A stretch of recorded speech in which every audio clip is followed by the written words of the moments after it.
என்னம்மா ஒரு மாதிரி மூஞ்ச தூக்கி வச்சுட்டு உட்கார்ந்திருக்க? இப்ப அதனால உனக்கு என்ன பிரச்சனை? நீ என்ன செய்த இப்ப எனக்கு கொஞ்சம் முன்னாடி நீ யோசிச்சு பாரு. பண்ணது சரியா?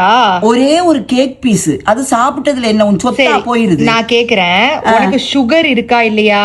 இருக்குது. சுகருக்கு மாத்திரை போடுறியா? ஆமா. பிபி இருக்கா இல்லையா? இருக்கு.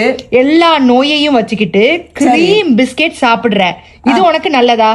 கிரீம் பிஸ்கட் இல்ல, கிரீம் கேக் சாப்பிடலாமா?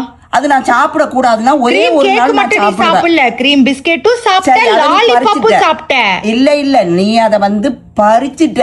பறிக்கிறது உன் நல்லதுக்கு தான் பண்றோம். இல்ல நான் உன்கிட்ட ஒண்ணே ஒண்ணு கேக்குறேன். அத நான் சாப்பிட்டு 2 சரி, மாத்திரையா கூட நான் உன்கிட்ட ஒரு போடுவேன். question கேக்குறேன். அல்லது நைட்ல வெந்தயத்தை ஊற வச்சு காலையில சாப்பிடுவேன். நீ சரியா பண்றது போயிடும். தப்பு. இப்ப நீ கோபப்படுறதுக்கு அர்த்தம் கிடையாது. நான் இல்ல, உன்கிட்ட நீ ஒண்ணு கேக்குறேன். இப்படிதான் ஒவ்வொரு சரி, நான் வாட்டியும் உன்கிட்ட எனக்கு ஒண்ணு பண்ற. கேக்குறேம்மா. இப்ப நாங்க குழந்தை பிள்ளையா இருக்கும்போது நாங்க சாக்லேட் சாப்பிடும்போது எங்களை விட்டியா? அது நாங்க விடல. சின்ன பிள்ளைங்க சாப்பிட விட மாட்டோம். அப்படிதான். எதுக்காக? நல்லதுக்கு தானே. அதேதான் இப்ப உனக்கு நாங்க நல்லதுக்கு பண்றோம். இல்ல இதெல்லாம் எனக்கு நல்லதுக்கு இல்ல. ஒரு ஆசைக்கு ஒரு வயசானவ சாப்பிட்டா அதை விட்டு தொலைக்கணும். அதை விட்டுட்டு அப்படிலாம் பண்ண புடுங்கி முடியாது. வைக்கிறது. அப்படிலாம் பண்ண முடியாது. சரி, நீ கோச்சுக்கோ, பரவாயில்ல, கோச்சுக்கோ. எனக்கு அதனால பிரச்சனை இல்ல.